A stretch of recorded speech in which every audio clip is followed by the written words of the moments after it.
বৌমা শাশুড়ির এই ঝগড়ার প্রধান কারণ হচ্ছে জেনারেশন গ্যাপ, ঠিক কিনা?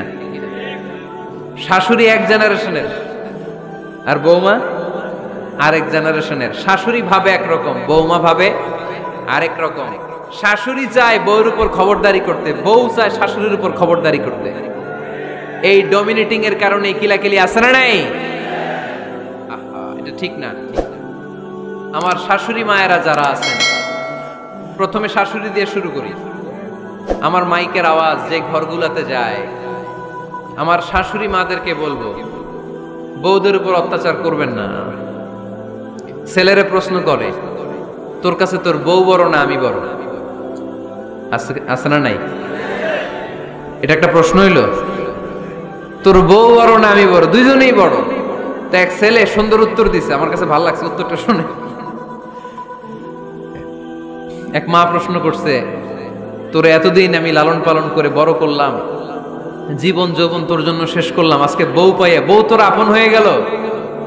এবার ছেলে উত্তর দিছে, মা, আমার মুখ থেকে মা ডাক শোনার জন্য তুমি কি কষ্টটাই না করছো জীবনে। 10 মাস আমারে পেটে ধারণ করলা, খাইতে পারো নাই, বমি করছো, খালি ওষুধ খাইছো, তোমার পেট কেটে আমারে বের করা হয়েছে, 2 বছর আমারে দুধ খাওয়াইছো, পেশাব পায়খানা পরিষ্কার করেছো। বয়স যখন 3-4 তখন তোমার আমি মা ডাকছি, এই মা ডাকটা শোনার জন্য তুমি এত কষ্ট করছো। আর আরেকবারের মাইয়া এই ঘরে আইসাই তোমার মা ডাকা শুরু করছে। যেই মেয়েটা তোমারে মা ডাকে সে আমার আপন হবে না কেন মা? ঠিক কিনা? এই মা ডাক শোনার জন্য তুমি এত কষ্ট করলা, আমার লালন পালন করলা, 10 মাস পেটে ধরলা, পেশাব পায়খানা পরিষ্কার করলা, এরপরে মা ডাক শুনতে পারছো। আর আরেকবারের মেয়ে জানা নাই চিনা নাই এসেই তোমার ডাকা শুরু করছে মা। তো যে আমার মারে মা ডাকে তার স্থান তো আমার কলিজায়, ঠিক কিনা? শাশুড়ি আম্মারা যারা আছেন, প্লিজ বৌমাদেরকে কষ্ট দিয়েন না। অনেক শাশুড়ি আছে পান থেকে চুন খসলে রেগে যায়, পদে পদে স্ত্রীর ভুল ধরে, বউয়ের ভুল ধরে, আছে না নাই? এটা করবেন না। সে তো নতুন, আপনার অনেক এক্সপিরিয়েন্স হতে তার সময় লাগবে, তাকে সময় দিন, তাকে ভালোবাসুন, ঠিক কিনা? না বুঝে সামান্যতে বৌমারে বদদোয়া দেয়, এরকম আছে না নাই? কিন্তু বুঝতে চায় না, বৌমারে যদি বদদোয়া দেয় তাহলে তার নিজ ছেলের পরিবারের ক্ষতি, পেটে ধরা যে ছেলে, ছেলের পরিবারের কিন্তু ক্ষতি, তার আপন নাতি নাতনিদেরই ক্ষতি। আওয়াজ করে বলেন ঠিক কিনা? বৌমাকে বদদোয়া দিয়েন না। বৌমাকে নিজের মেয়ের মতো দেখবেন। সমাধান আমি দিচ্ছি, কেমন দেখতে হবে?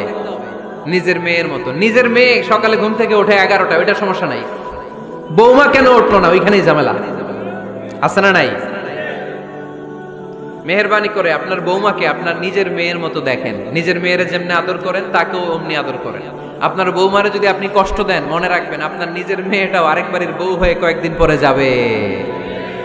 আপনি যা যা করবেন আপনার মেয়েকেও তারা ওই রকম কষ্ট দিয়ে বাড়িতে ফিরিয়ে দিবে। চিল্লায় বলেন ঠিক কিনা? খবরদার, টিট ফর ট্যাট। ইট্টি মারলে পাটকেলটি খেতে হয়।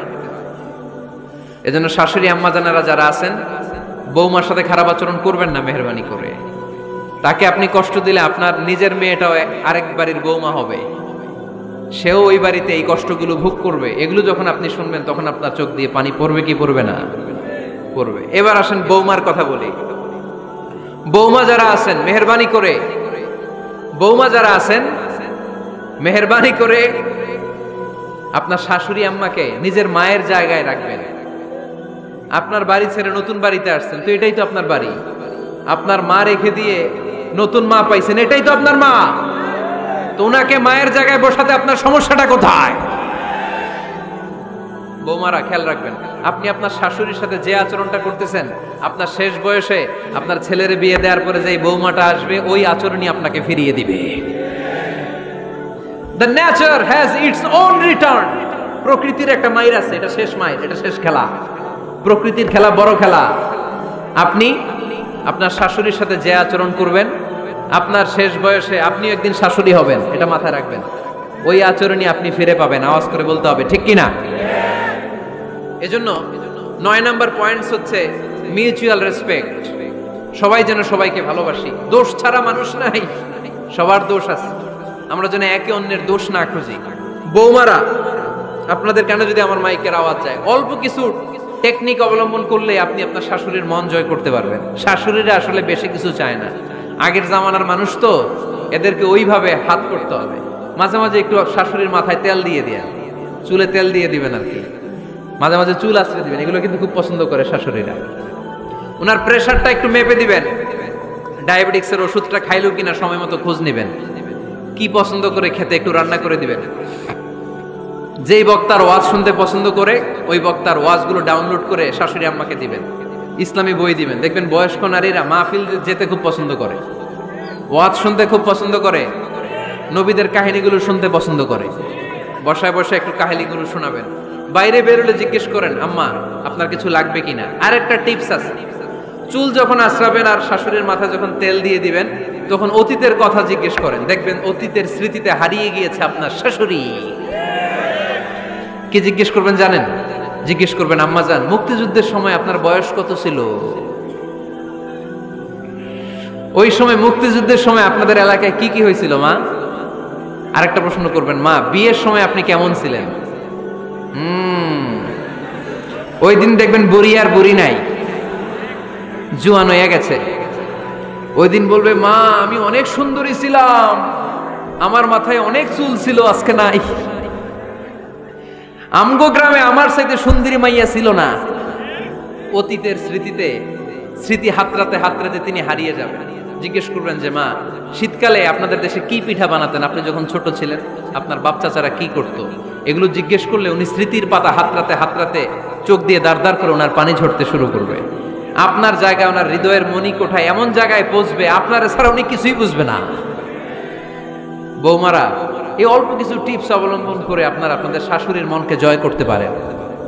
শাশুড়ি বৌমার দ্বন্দ্ব আমরা চাই না, আমরা চাই শাশুড়ি বৌমাকে নিজের মেয়ের মতো জানো, আর বৌমার শাশুড়িকে আপন মায়ের মতো ভালোবাসুক, ঠিক কিনা? এই মিউচুয়াল রেসপেক্টই পারে শাশুড়ি বৌমার দ্বন্দ্বকে দূর করতে আর ঘরটারে শান্তি টুকরা বানাতে। আওয়াজ করে বলেন ঠিক কিনা? কয়টা গেল? আর আছে কয়টা? দোয়া করবেন একে অপরের জন্য। দোয়া, সাইয়েদনা ইব্রাহিম ফ্যামিলির জন্য দোয়া করতেন, রব্বি জাআলনি মুকিমাস সালাতি ওয়া মিন যুররিয়াতি রব্বানা ওয়া তাকাব্বাল দুআ। ও আল্লাহ, আপনি আমার নামাজ কায়েমকারী বানান, আমার কলিজার টুকরা সন্তান ইসমাইলকেও নামাজ কায়েমকারী বানান, আমার দোয়াটা আপনার দরবারে আপনি কবুল করে নেন। সুবহানাল্লাহ পড়েন। রব্বানা ইন্নী আসকানতু মিন যুররিয়াতি বিওয়াদিন গায়রি যী যারইন ইনদা বাইতিকাল মুহাররাম। ও আল্লাহ, আমার সন্তান সন্ততি, আমার ফ্যামিলিকে ধুধু মরুপ্রান্তর এই উপত্যকার মধ্যে তোমার কাবা ঘরের সামনে রেখে গেলাম, তাদেরকে তুমি নামাজ কায়েমকারী বানিয়ে দিও। গোটা বিশ্বের সব মানুষের অন্তর আমার ফ্যামিলির দিকে আল্লাহ তুমি ঝুঁকিয়ে দিও। ওয়ারযুকহুম মিনাস সামারাত, ফলমূল দিয়ে আল্লাহ তুমি তাদেরকে রিজিকের ব্যবস্থা করে দিও। তার মানে সব নবীরা তাদের পরিবারের সদস্যদের জন্য দোয়া করতেন কি করতেন না? আবার কোরআন আমাদেরকে শিখালো, রব্বানা হাব লানা মিন আজওয়াজিনা ওয়া মিন যুররিয়াতিনা কুররাতা আ'য়ুন ওয়াজআলনা লিল মুত্তাকিনা ইমামা। ও আল্লাহ, এমন নেককার সন্তান, এমন নেককার স্ত্রী আপনি আমাকে দান করেন যাদের দিকে তাকালে আমার চোখ দুইটা ঠান্ডা হয়ে যায়। চক্ষু শীতলকারী স্ত্রী দেন। বিয়ে যাদের হয় নাই, ইয়াং ছেলেরা এই দোয়াটা করবা। বিয়ের জন্য দোয়ার দরকার আছে না নাই? প্রতিদিন এই দোয়া করবা, আল্লাহ এমন স্ত্রী দেন, এমন জীবন সঙ্গিনী আপনি আমাকে দেন, এমন লাইফ পার্টনার দেন যার দিকে তাকালে আমার চোখ জুড়িয়ে যায়। এমন সন্তান আল্লাহ আপনি আমার ফ্যামিলিতে দেন যাদের দিকে তাকালে আমার চোখ দুইটা ঠান্ডা হয়ে যায়। নেককার সন্তান, নেককার স্ত্রী আল্লাহর কাছে দোয়া করে চেয়ে নিতে হয়। তাহলে ফ্যামিলি মেম্বার একে অপরের জন্য দোয়ার দরকার আছে না নাই? বাবা দোয়া করবে ছেলের জন্য, ছেলে করবে বাবার জন্য, মা দোয়া করবে মেয়ের জন্য, মেয়ে করবে মায়ের জন্য, ভাই করবে বোনের জন্য, বোন করবে ভাইয়ের জন্য। দোয়ার দরকার আছে না নাই? দোয়া করবেন সবাই সবার জন্য। এই যে কোরআনের বঙ্গানুবাদ পাওয়া যায় না এখন, কথা বলেন। স্মার্টফোন আছে কার কার দেখি? হ্যাঁ, কারা কারা স্মার্ট দেখি, হাজার হাজার স্মার্ট, মাশাআল্লাহ। এই স্মার্টফোনের ভেতরে আল কোরআন নামে বাংলায় কোরআনের একটা অ্যাপস পাওয়া যায়। কথা বলেন, পাওয়া যায় কি যায় না?